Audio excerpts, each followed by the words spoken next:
Тэгэхээр тэр manifesting гэдэг нь одоо яг үнийг хэлэхэд тийм ээ зүгээр нэг төсөөлөөд бодоод ургуулж бодоод итгэж үнэмшигтэл одоо хүссэн мөрөөдсөн бүх нь хүрээд ирдгээ гэсэн ойлголт бол биш юм аа. Тийм ээ.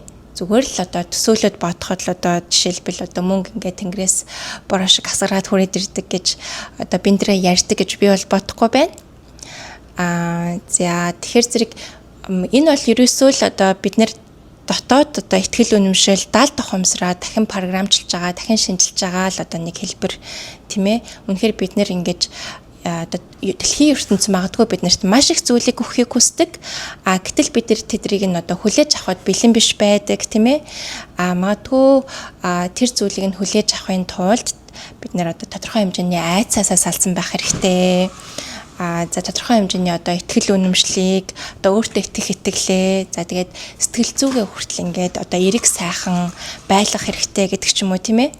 За ийм байдлаар одоо өөртөө эхлээд бэлдээд одоо тархины одоо сэтгэлийн төгжээ блок байдаг бол тэр болгоныгоо одоо онгойлгоод үүд хаалгаа нээгээд өгөх юм бол магадгүй амьдралд биднэрт одоо маш их олон боломжууд ирнэ, маш сайхан зүйлүүд одоо амьдрал тохиолдно тийм ээ.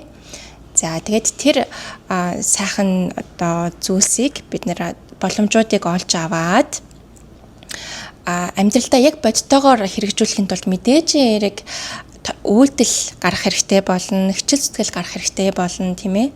Түүнээс биш зүгээр сууж байгаа зүгээр одоо төсөөлөн бодож байгаад л одоо өөр юу ч хийх хэрэггүй ингээд өссөн зүйл нь хүрээд ирдэг гэсэн үг бол биш юм аа.